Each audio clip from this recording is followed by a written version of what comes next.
What are we doing in the black community? The number one consumer of a Mercedes-Benz is us. Us. The number one consumer of a Gucci and a Louis Vuitton, us. And they don't even advertise. Why is it that in the black community, we are always the number one consumer, but we're not the number one creators?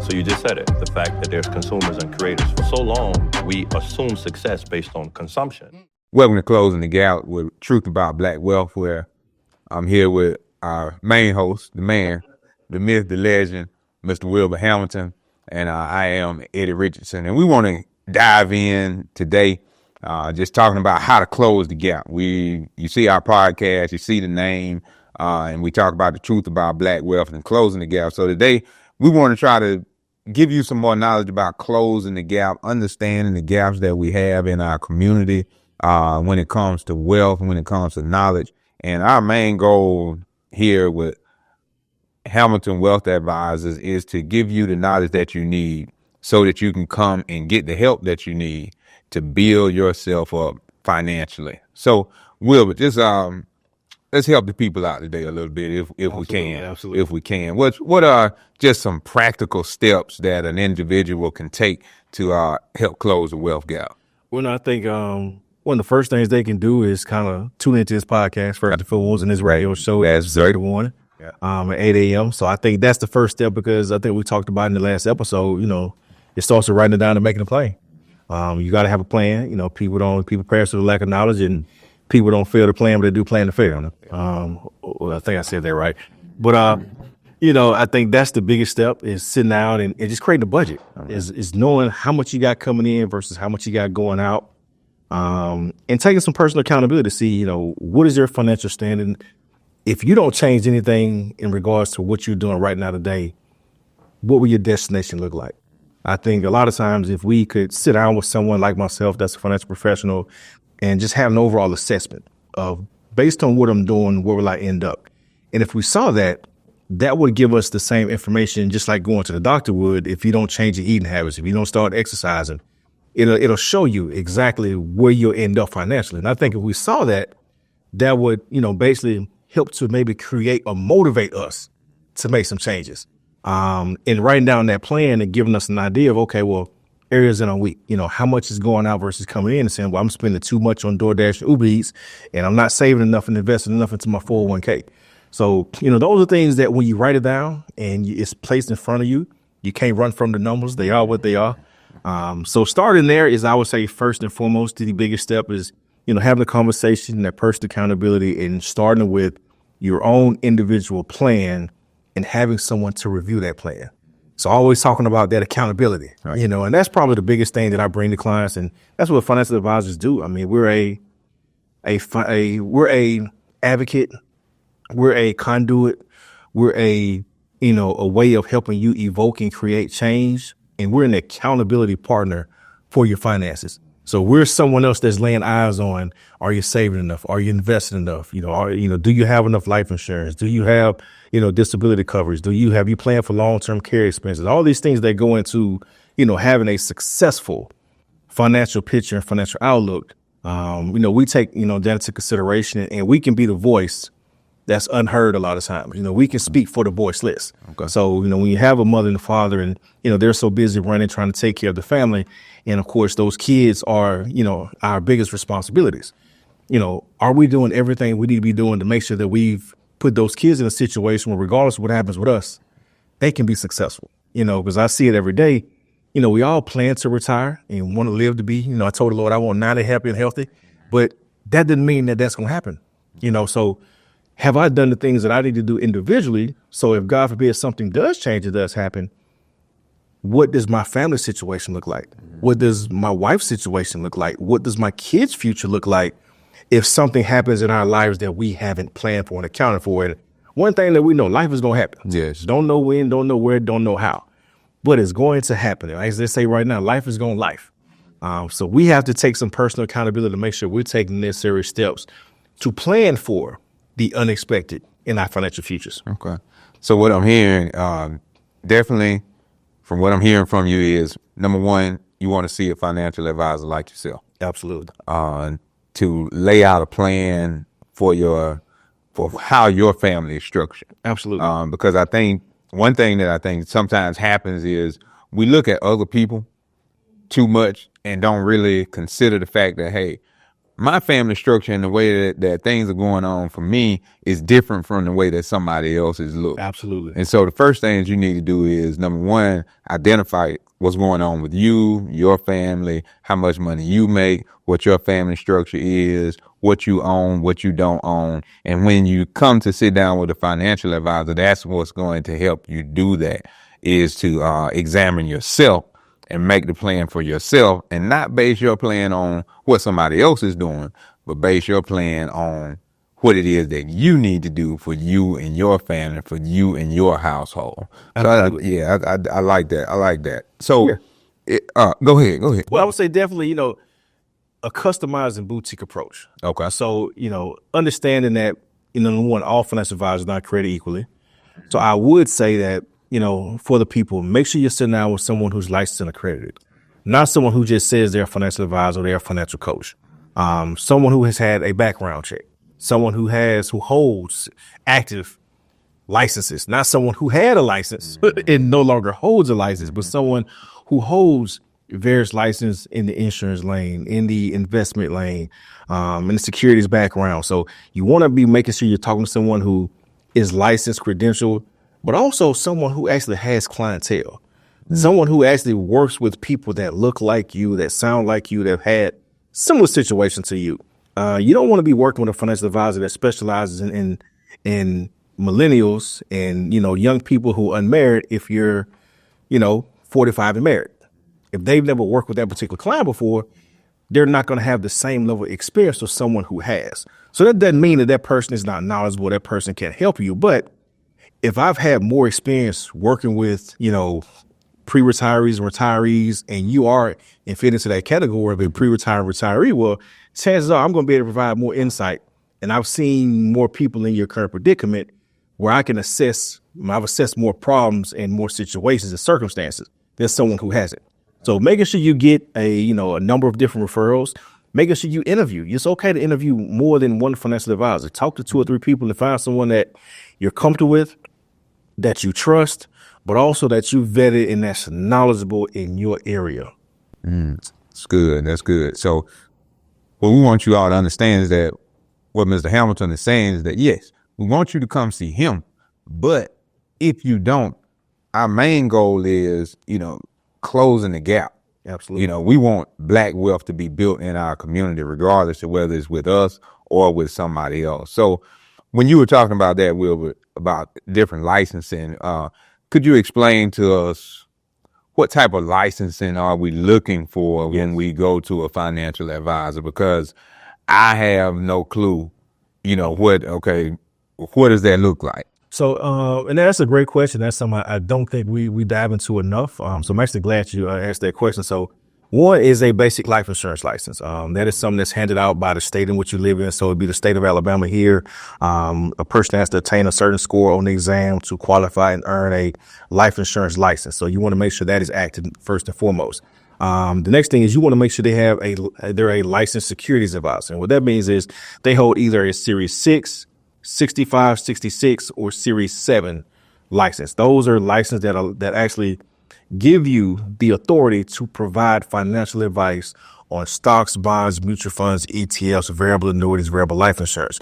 If a person does not hold a securities license, they're not legally eligible to be able to provide advice on investment products. So unfortunately, there's too many people that are running around that maybe have just an insurance license or have no license at all, and they do credit repair. Now, there's no knock on anybody who does credit repair or simply does accounting or bookkeeping, and they're providing financial advice. And because they may have some stocks, bonds, or mutual funds of their own, they end up providing some advice in the course of doing business. Now, that doesn't mean that they're wrong, but they're not actually licensed and certified to be able to not just give you the advice, but actually can execute the sale or buying of a particular stock, bond, or mutual fund, and being able to actually build a portfolio. So understanding who you're talking to, there's a number of things that go into having securities license. There's background checks. There's education requirements. There's continuing education requirements. So there are things that go into play in making sure that person is licensed and certified. You have to stay active. You can't just have a license and not use it in a securities business. Okay. So if you sell investments for a living, you have to be actively doing that on a continuous basis in order to maintain that license. There cannot be a license that you have and you know what, I'm going to put it on the sideline and I'm not going to, be an investment advisor for a little while and I'm going to come back and pick it up later on. It doesn't work that way. It has to be actively utilized in order to be active and to maintain. Wow. That's great information. And I think I also like what you said about that is interviewing various financial advisors. Absolutely. In business is always, you want to get, the rule of thumb is to get 3 bids on some work that you're going to do because you want to see if is the pricing the same or how much variation is in between those persons. And doing that with in this business with planning your financial future, I think that's great to do as well because then you'll be able to have different conversations and then if everybody is saying the same thing, then okay, I'm going in the right lane. I'm going the right direction that I can trust either one of these persons with my financial future. Then it all just comes down to praying and asking God to guide us in making that decision. Well, I would say, this is these are red flags that I would tell people to look out for. Mm-hmm. So if any financial advisor leads with how much money they're going to make you, or if someone is always talking about a certain return on an investment and, how great the stock market is and, how their products they sell are so much better than everybody else's. When a person was leading with a product or a return on the investment, that's not the person you want to work with because that person is trying to sell you. Okay. So understanding who's trying to sell you versus who's trying to educate you. The person that's trying to sell you, they're coming to you with a motive and an objective. They're trying to accomplish a goal that's going to be the most beneficial for them because they're being paid a commission. As opposed to someone who's there to educate you, evaluate your situation, and then advise you on what is in the best interest of you and your family moving forward. So we're always about advice. So there's some distinction even within the securities industry. All right. So if you hold a Series 6 or a Series 7, those are what we call broker's license. You're paid a commission to sell stocks, bonds, mutual funds, or ETFs. I myself do not even hold those licenses anymore. I'm strictly we call it a fee-based or fiduciary advisor. Okay. Hold a Series 65 license. Well, I'm licensed to give advice on all of those things, but I don't charge a commission for the advice. I'm paid a fee for service on the advice that I give. So there's a flat fee versus me charging you a commission. The difference is if I charge you a commission, when you give me that money, I'm paid my commission right out of your paycheck. So if you give me $100 and I charge you a 5% commission, that means automatically I took $5 out. You started off investing $95. You already behind the 8 ball. Mm-hmm. In my situation, when a person invests with me, all of their funds go into their portfolio, and then there's usually maybe say 1% fee on managing of the asset. So just from a simple math perspective, we can see $1 versus $5. Mm-hmm. Now, but it's more so about the way the business is being conducted. I'm incentivized that when you make more money, I make more money. The goal is to help you and build you, so to educate you. And so if I'm not paid when the money goes in, that means I got to do some work for you in order to make sure that I make some money on the back end. From a structural standpoint, there are some differences even within the industry. So you want to even evaluate when you're meeting with investment advisors and financial advisors, you want to ask them, what type of licenses do you hold? Are you a broker? Mm-hmm. Or are you a fiduciary? Because they operate under 2 different categories. So a broker operates under what's called a suitability standard. Okay. That means if you walk into a broker's office, you say, you know what? I've been hearing all about this Apple stock, NVIDIA stock, AMD. I want to buy some Tesla. Any of these stocks that we hear about, that people talking about in the barbershop and various places. Yeah. And if you walk into that broker's office and say, you know what? I want to purchase this particular stock. They can legally sell you that stock that is now considered what's called an unsolicited transaction. You've requested it. They can sell it to you, and there's no recourse if that stock goes under. If that stock loses value and you lose every dollar you put into it, you requested or you asked for this. They're not obligated to say, you know what, let's sit down and make sure we're doing the evaluation to make sure this is in your best interest. They're not required to do that. On my side, when you operate as a fiduciary, I'm legally obligated, not just me being a good person. I'm legally obligated under the statutes and the law that I make sure that this purchase is in your best interest. You have to know the good, the bad, and the ugly. So I have to do an evaluation as opposed to just being able to sell you something and not worry about the outcome. So understanding that is what puts people in a better situation when they understand who they're talking to. So I always tell people all the time, I say, look, when you understand how somebody gets paid, that gives you a better understanding as to why they tell you what they tell you. Yeah. No, that's good. And I think these are definitely practical information that I think all of us can use and definitely utilize, because those are some things that I did not know as well. Because when you're talking to people, you want to know, hey, okay, you see this person, and we're always attracted by money. We're attracted by how much money this person has, and we want them to be able to make that money for us as well. But then, like you said, before we do that, don't be so enticed by that. Take the time, do your homework, and look behind the money to see, hey, is this person actually legally who they need to be in order to assist us in making the money and gaining our wealth. And one of the things that I tell people, because investments excites everybody. Everybody wants to talk investments. Nobody wants to talk reality though. And the foundation of any sound financial plan is always insurance. Now, no matter what kind of insurance you're talking about, it's still insurance, because the retirement dream is what we hope to happen and what we hope to see. Okay. Death is something that's guaranteed to happen. So I have to plan for what I know is going to happen before I plan for what I hope is going to happen.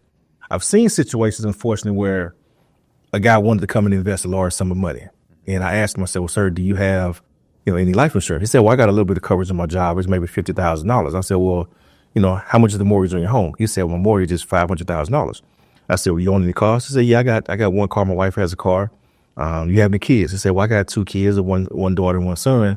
I said, do you plan on them going to college? He said, yeah, I plan on both of them going to college. I said, well, it sounds like you got $1 million in debt. That's what it sounded like to me, because I hear the mortgage is $500,000. And the vehicles, that's another, $40,000 a piece. Kids talking about college. Kids going to college. There's tuition, there's room and board, there's incidentals and what they call accidentals. So those are things that actually accidental. Absolutely. So, those things are there. So that's $1 million in debt. So one thing that people don't account for is that if you were to pass away, the greatest loss to your spouse is the loss of you being able to generate income. So now I asked myself, how old is your youngest child? He said, well, my son is my youngest. He's 6. I said, well, that's 12 more years for sure that he's going to be in the house, at least, not counting college. I said, well, how much do you make? He said, well, I make about $100,000 a year. I said, well, 12 times 100,000 is $1.2 million. That's the loss of income that your wife would be without if something were to happen to you. So we just factored in the cost to maintain your stuff. So paying off the house is great, but there's still property taxes, homeowners insurance. There's still HOA fees. There's all these things that come with the maintenance of keeping the home. So a lot of times we focus on enough to pay off things and to necessarily stay out of debt, but we haven't accounted for the actual living death that our family members can be going through if we're not here and we haven't properly taken care of them. Wow. That's good. So there's a baseline that you always need to go in. So number one, we talked about practical steps of how can we close the wealth gap. And I think you've given our listening audience great information about it. Number one, vet the company or the financial advisor that you're going to. Check their licensing and what they have learned. Absolutely. Right. Also check how do they make their money. Absolutely. What's driving them, right? What's driving them to do their job? What's driving them to seek us out as clients as well in that? And then as we do that, what I also heard you saying is that we need to really look into insurance as one of the base foundations for what we do. Absolutely. So these are definitely good practical steps to utilize when you're looking at closing the wealth gap.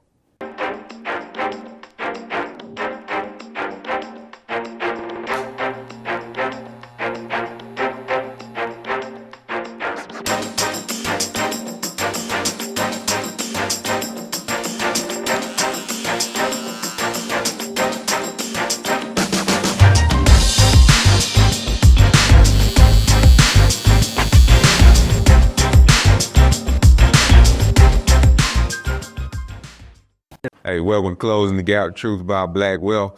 I'm Eddie Richardson with the main host, Brother Wilbur Hamilton, the man, the myth, the legend, the foundation of this podcast, man. And I'm always appreciative to be able to come on and be able to talk to the people, especially those that tune in on V94.9 WATV, and all of our new listeners that grabbing on to the YouTube page and the various podcast outlets, Apple Podcasts, Spotify, and wherever you get your podcasts. We appreciate you listening. Continue to like, share, and subscribe. Tell somebody else about the show. Also, send some comments. If you following us on Facebook, Instagram, any of those places, send us a comment. Let us know where you're from. Let us know what stuck out to you in the show that you listen to. Provide us some comments and some feedback. Let us know also where you would like for us to go on some things. We don't mind trying to fulfill the needs of our listening audience and address some things that you all want to hear going forward as well. And we've been, going into this new year, 2025, and we've told the people about, writing plans, writing the vision, making it plain. And you and I were talking earlier about the plans and how when this stuff gets in front of your face, right, it becomes real. You can't hide. You can't run from it. When that plan is right there and you looking at it, it's like, man, now it's a new level of accountability. Absolutely. It's a new level of responsibility that now, okay, I've taken the time to write it down, and now I got to try to make this happen. Absolutely. So how has that been going so far for you? It's been eye opening, okay, to say the least. It's definitely a labor of love, I would say. It's very needed, very necessary. Because we all need that accountability. I have accountability partners from a business standpoint. I have an accountant, CPA. I have, business strategists that I talk to and meet with on a monthly basis. So, I'm not doing anything I ain't telling them to do. So I have to take that personal accountability myself. And, when I'm dotting those I's and crossing those T's, and I'm looking at the bills that got to be paid and the plan in order for me to accomplish certain goals. Because, of course, I wrote my goals down at the end of 2024 of what I want to accomplish in 2025. And, if I want to do bigger and better things in 2025, that means I got to take bigger and better steps in 2025 from a business perspective. So that means, being more diligent, being more faithful, being more committed, being more accountable to doing any and everything that I need to do to put myself in a better situation. So it's needed. It's necessary. And like I say, growth is uncomfortable. Yeah. It's called growing pains for a reason. We all have them in various ways. I mean, I remember when I was an athlete, you go in that weight room, they say, look, you got to tear down the muscles in order to build them back up. You're trying to get stronger, so you got to push past the pain. So they would always tell you ain't working out until you start hurting. Right. You in the beginning, when it's feeling good, you just warming the muscles up. And it's not until you're feeling uncomfortable and you're feeling pain inside of those muscles. There's some stress and some strain on those muscles. That's when you're actually getting better, and that's when it's time to push forward even more and even greater. So it's much needed, but at the end of the day, I think when you start doing it and you see the residual benefits, and you see the growth that comes from having the plan, sticking to it, and you see the benefit of seeing it through, and you seeing how effective it is, I think that's the motivation to keep doing it, even when it's uncomfortable. Yeah. And man, for myself, I'm in a high level of discomfort right now, right? I'm still working on a few items on my plan, written quite a bit down. And then as I've been going to sleep and waking up, the Lord has been pressing some other things on me, some revision within that plan. And man, it's like you said, it's uncomfortable. Like I said, I'm in an extreme discomfort. And the extreme discomfort is not a place that I'm afraid of so much, but it's a thing of, like you said, got new goals, have new desires, right? And in order to do those things, is requiring another level of responsibility for me. Yes. Another level of accountability for me. Another level of consistency for me, right? Where I have to eliminate some of the time wasters that I had in 2024, and so I'm struggling on letting some of those things go right now, honestly, and it's just telling our listeners that What we're trying to do is let you know that, look, we're not trying to give you advice and tell you to do things that we're not doing ourselves. And we just want to be vulnerable and honest with you in this moment that, look, while Wilbert has his plan, I have my plan. We also have a plan for the podcast. It's causing us to be uncomfortable, but in the midst of that discomfort, there's growth.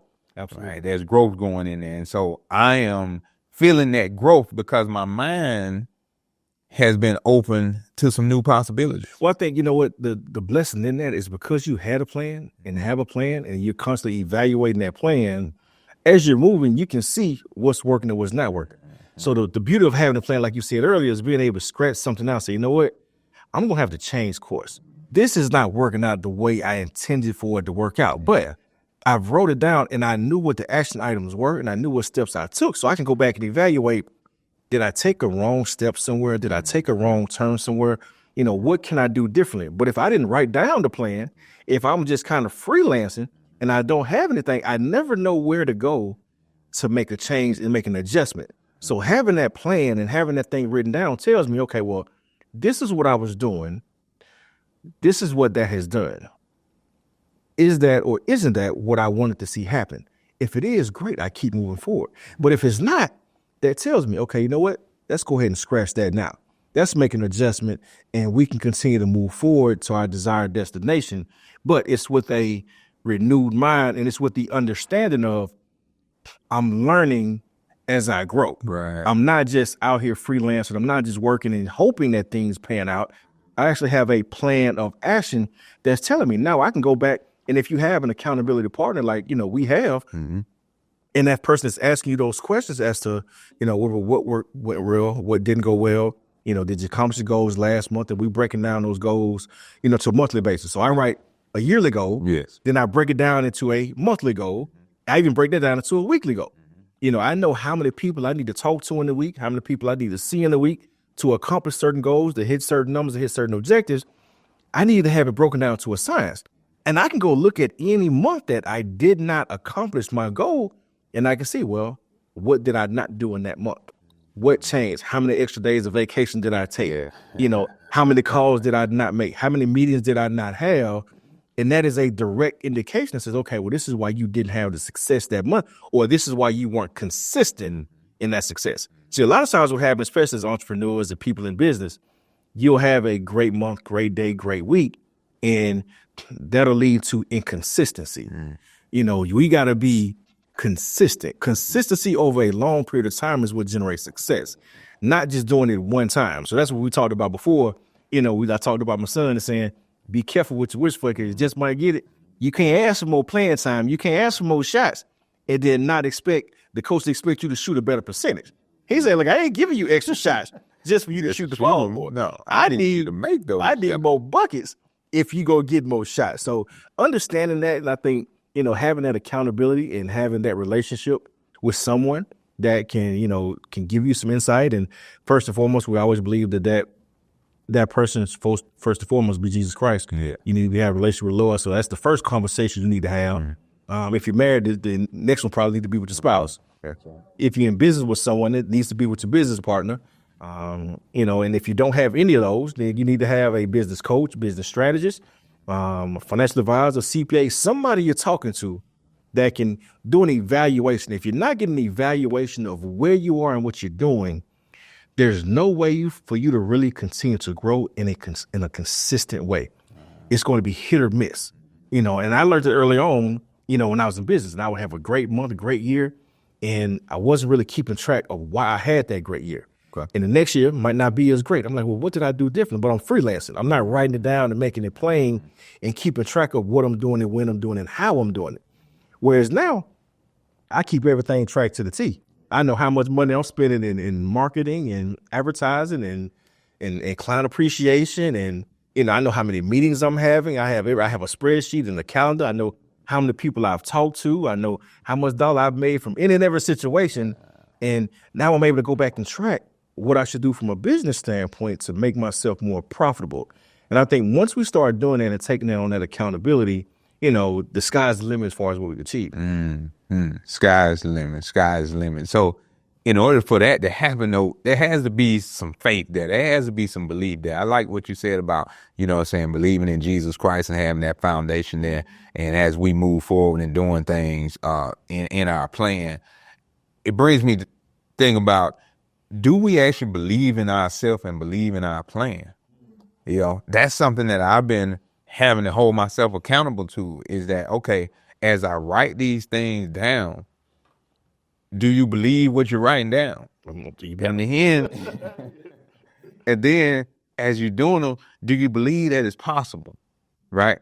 And I think that's somewhere that our listening audience and different people end up hitting the wall. Yeah. Right? You write things down and you're all gung ho and you just happy and like, okay, yeah, I'm gonna knock down these goals and I'm gonna achieve these things, and then boom, the first set of adversity, now you start doubting it. Yeah.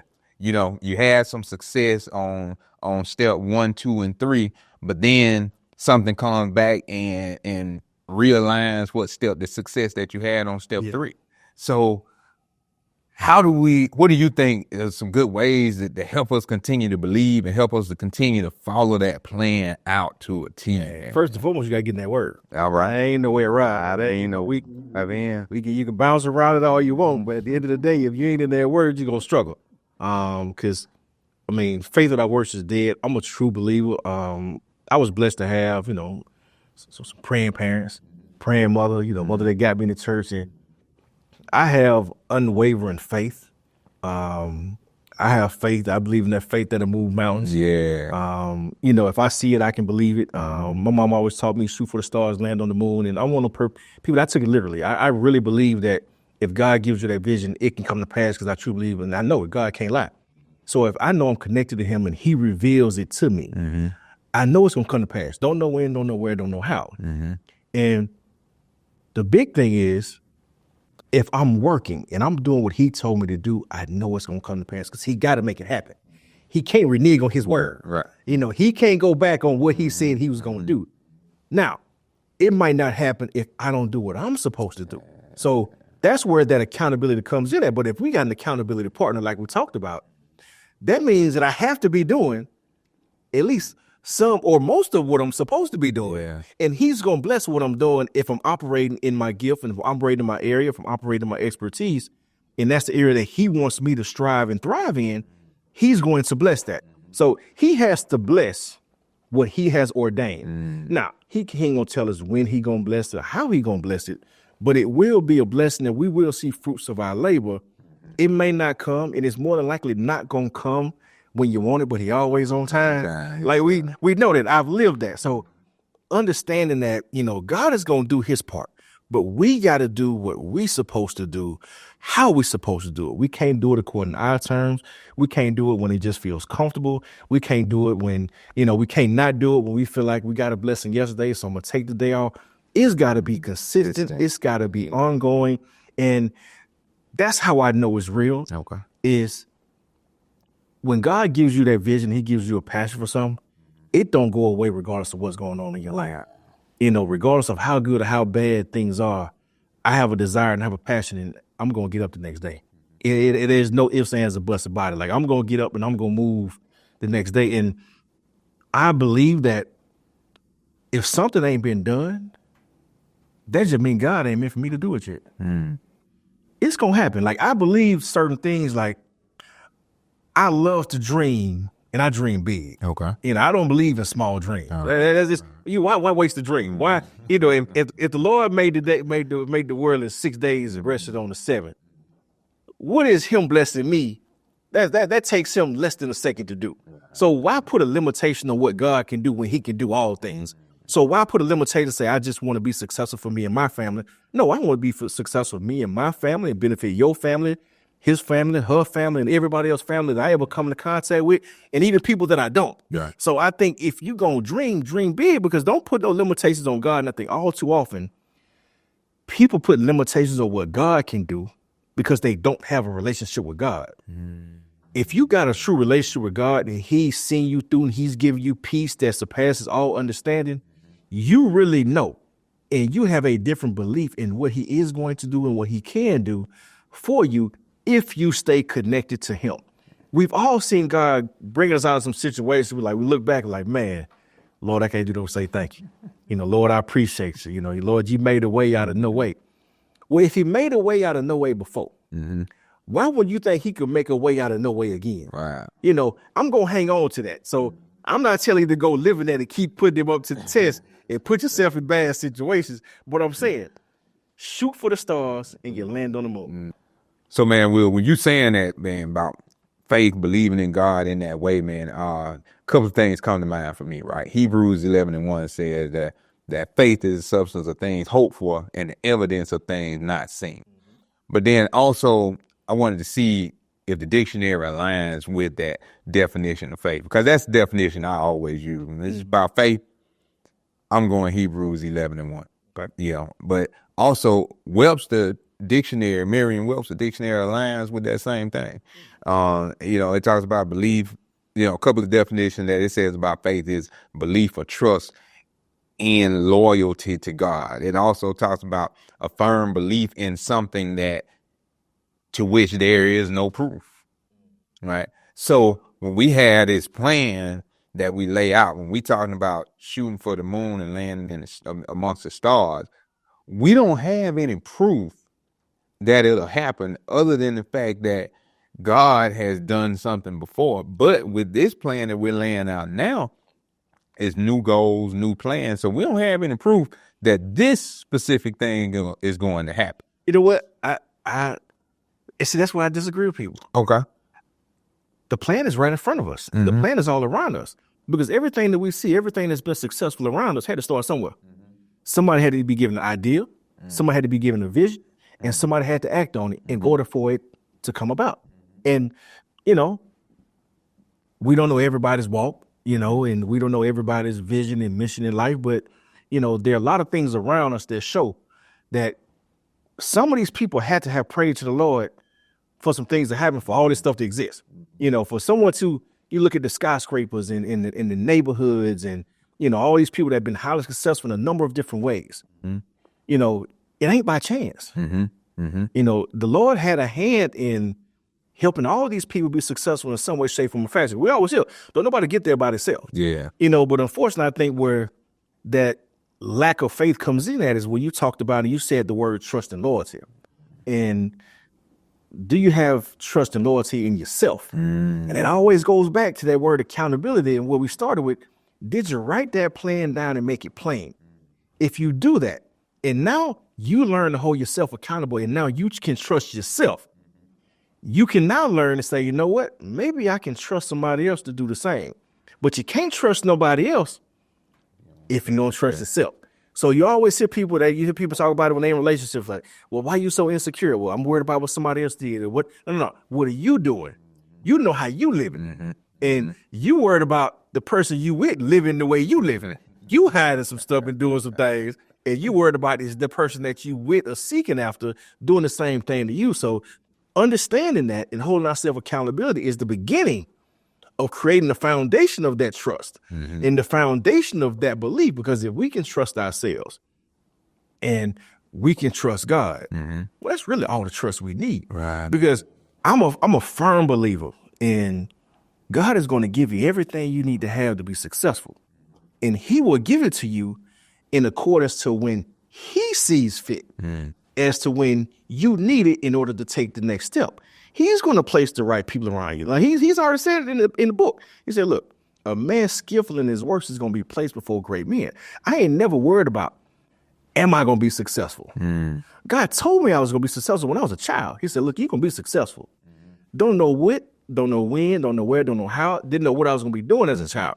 But I knew I've never had a question in my life as to was I going to be successful, because God had already told me that I was going to be successful, and I believed him and I trusted in him.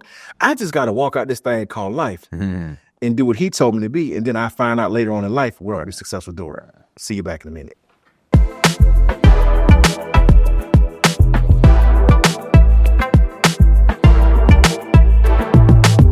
Man, welcome to Closing the Gap Podcast, Truth About Black Wealth, where I am your co-host, Eddie Richardson, here with your host, Brother Wilbert Hamilton, on Hamilton Wealth Advisors. And Man, we've been talking real good this morning, talking real good today, not just this morning, but today about faith, believing in yourself, and we want to dive in now, just understand the power of who you are, the power of yourself, right?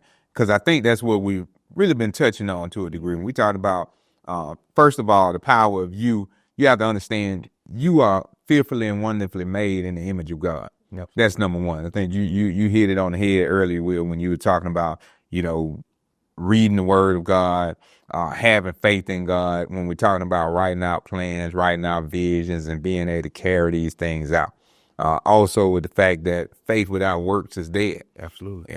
And in order to get anything done, you have to have faith, but all of that has a basis. It has a starting point, and it has a starting point in God.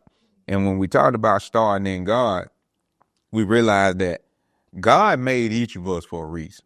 Absolutely. That God did not just make us just to be present here and not have the ability to do some work and handle business here on this earth. So we're not, and when I'm saying that, I'm not saying that we should believe in ourselves outside of God, but believe in the fact that God made us and gave us all these abilities.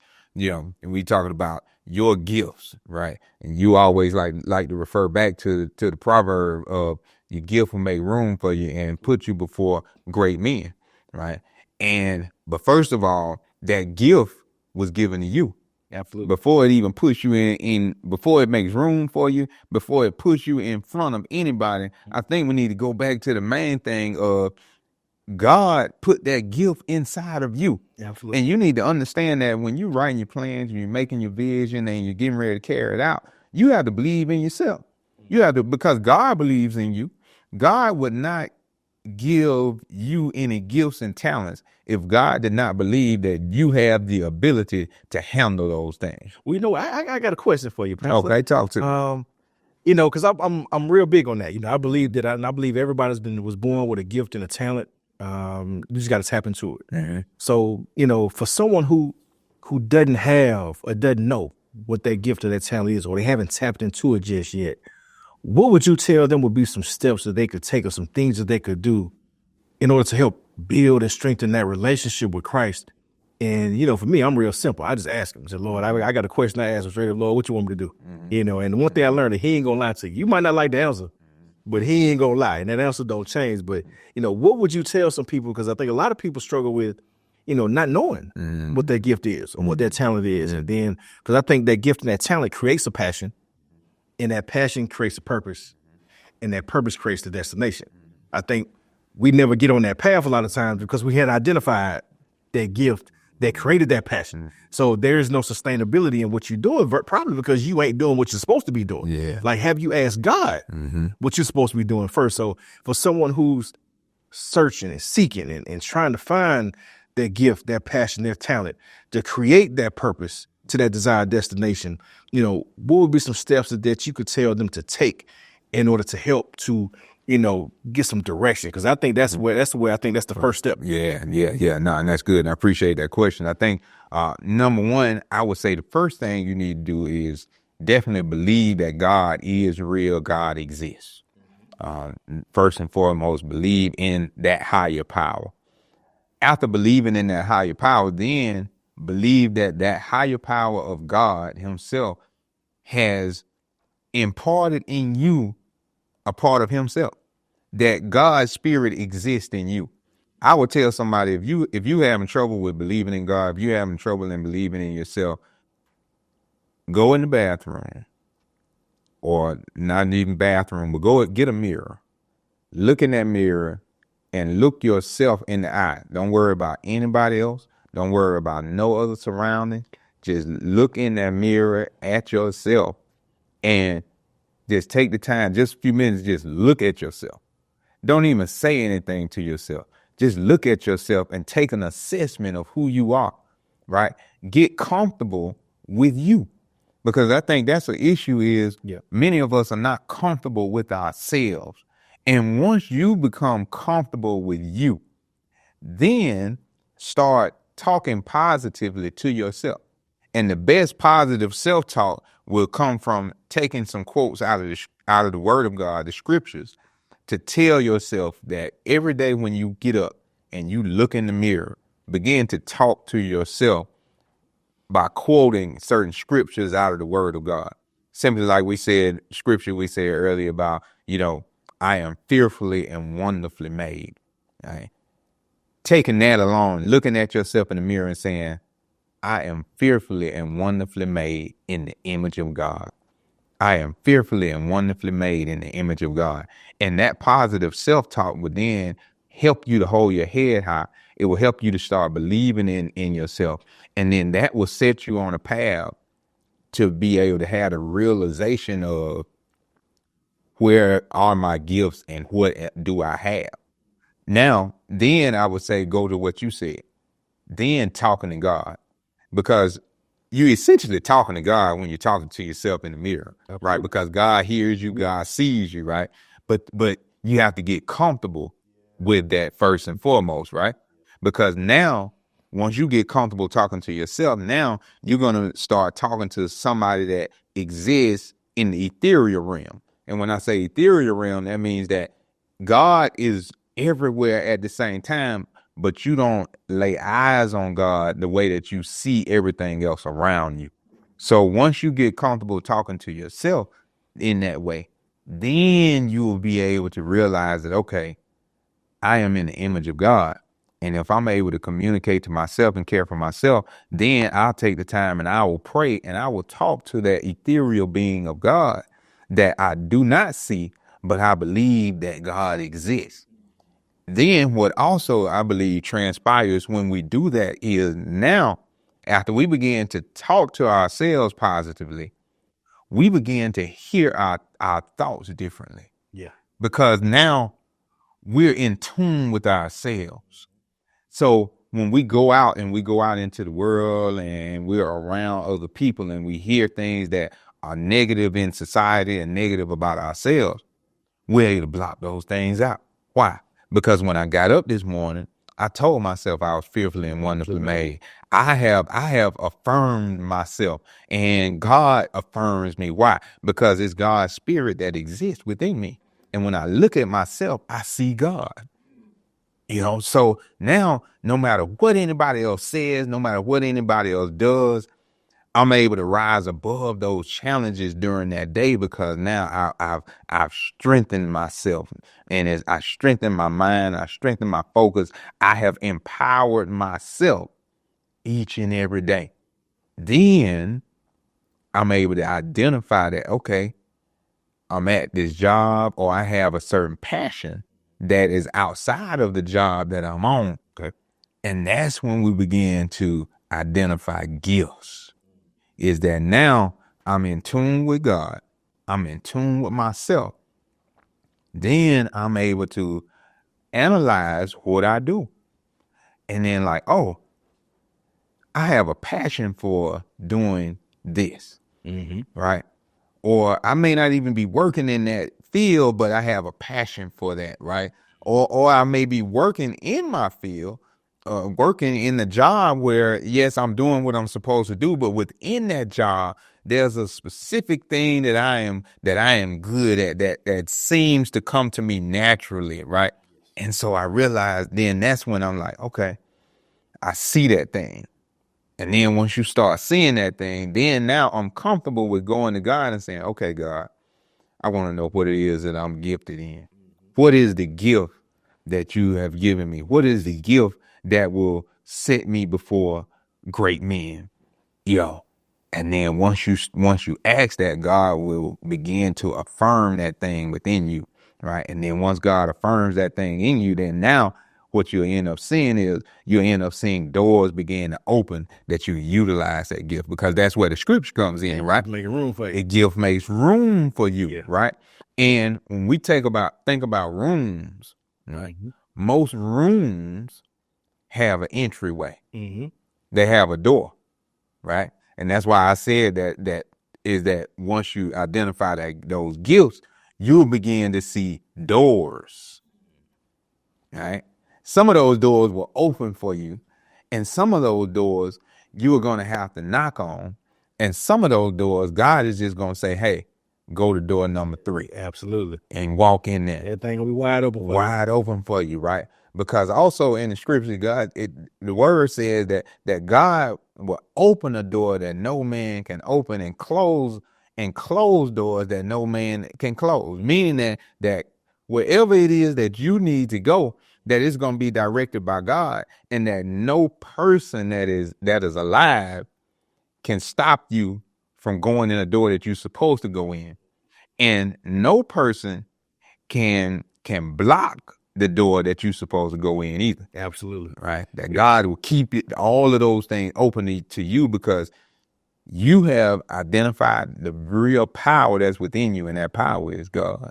Man, that's a word. That's a word. And it's always great to hear because I'm blessed because I'm able to live it. Mm-hmm. Because I have that relationship with Christ and because I have that relationship with the Lord, and I've been blessed to do exactly what you said. Had the conversation with the Lord. He's given me the vision. He's given me the gift, given me the passion, the direction that also leads to the desired destination. And I've seen him open doors, and I've seen him, close doors. I've seen him, I've seen the gift make room for me.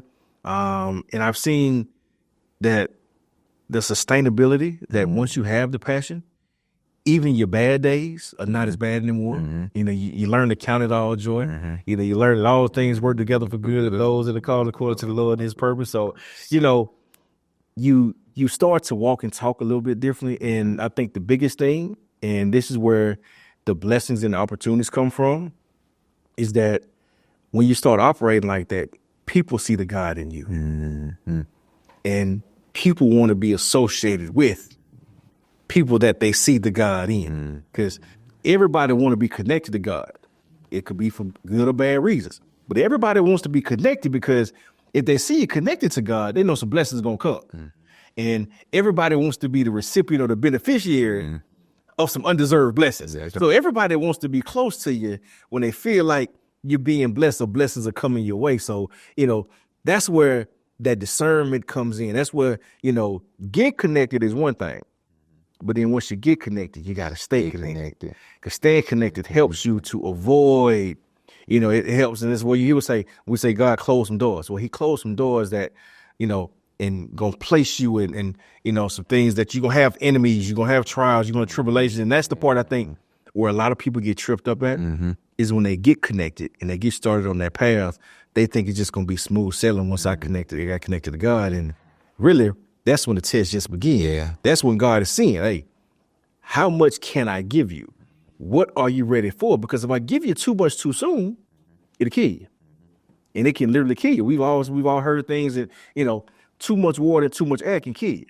Everything has to be given in its proper dosage at its proper time. So understanding that, and God understands that about us, he got to give it to us in increments. Yeah. If he'd have gave me the vision that I had when I was 25, it would have overwhelmed me. I wouldn't have been prepared to handle everything that came with it. I wouldn't have been able to handle the responsibilities and all the different personalities and all the different things. Now, me being 42, it's a different situation. I've had more experiences. I've had trials and tribulations. I've been able to learn and continue to grow. So now even my handling of challenges and circumstances is changed. Now, we all still a work in progress. I'm still a work in progress. So I still get upset. I still get angry. I still have to ask the Lord, help me to be slower to anger, slower to speak, quicker to listen. So I'm always having to tell myself that in a lot of different ways, because in business and in life, those are things and attributes that you have. And it's not a, by happenstance that you see, you naturally equate people that are wiser with being older because they got experience. They know not to respond to everything. Because they've been there. When you're young, you want to respond to everything, because you're excited, you're full of life, you're full of vigor, you want to attack, you want to go. But sometimes not attacking and learning to let the Lord fight those battles. Yeah. But that comes with experience. It comes with wisdom. It comes with time. And it comes with being connected to God, because one thing that and I've learned once you get connected and staying connected to God, is that you start to let him handle more of your problems. See, when you're not connected to him, you want to handle everything yourself. Yeah. You know, I'm going to fix this. I'm going to fix that. Well, everything ain't meant for you to fix. Yeah. Some things don't need to be fixed. God is broken because he's trying to separate you from it. Yes. But Speak. we are trying to attach ourselves to things and to people because we want to take them with us. We want them to be the beneficial, or we want them to see what we're doing. I think a lot of it is we all have a little bit of, you know, I want you to know what I'm doing. Yeah. I want you to see that I'm a rapper. I want to show you what you're missing. So those people that turned their back on you, those people that weren't there for you or told you no, or didn't think you was going to be what you became, we all have a little bit of, we want to go back and show them, you know, but you got to let go because God said, look, I'm going to show them in due time. As a matter of fact, they see you. They just ain't going to say nothing. Mm-hmm. Your job is to kill them with your success. Mm-hmm. And your success lies in me. They think your success going to lie in the stuff that I give you. Yeah. They see the blessings of the stuff. What I need you to see is being the blessing is me being connected to me and me being the giver of those blessings. And regardless of how the world tries to take away any and all blessings, I'm the biggest blesser. There's no blessing too big. There's nothing I can't do for you. I can take it all away. We all know the story of Job. Yeah. And God took it all away. Yeah. And gave it back to him tenfold. Mm-hmm. So being and understanding that once we have that relationship with Christ, I think that gives us a better walk in life. Mm-hmm. It gives us more confidence. It gives us more stability. And just in our day-to-day lives of knowing no matter how bad things seem, God is always in control. He can turn any and every situation around. So that's what I want the listening audience to make sure they get. Yeah. It don't matter where you're at. It don't matter what you've been through, what you're going through. You know, God has always said, I'm going to take the least of us and I can turn that into the best of us. Yeah. But you got to take the step with writing that plan down, making it plain, and making yourself accountable and coming to me. If you submit to me, he said, I can take care of everything else. I can clean you up and turn you around, you know, and place your feet on solid ground. So he could do that. Come on, Will. You know, he could do that. But we got to come to him first and foremost. And the biggest thing is we just got to allow him to do it. Yeah. I think that's something that, you know, that submission, that being, you know, I won't say subordinate, but that the bigger submission is a tough word in our community because, you know, nowadays, you know, women don't want to be submissive, you know, and men don't want to submit. And everybody has to submit to somebody. You know, I'm going to submit to Christ.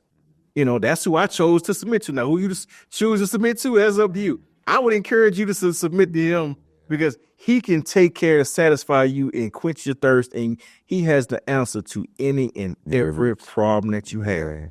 Yeah. And being connected, I think we have a better understanding of, I think when people are not in tune with Christ, they have they see the world different because they're like, well, God ain't told me nothing. God ain't talking to me. And not understanding that God ain't going to come down and sit in front of you and tell you face to face what he wants you to do.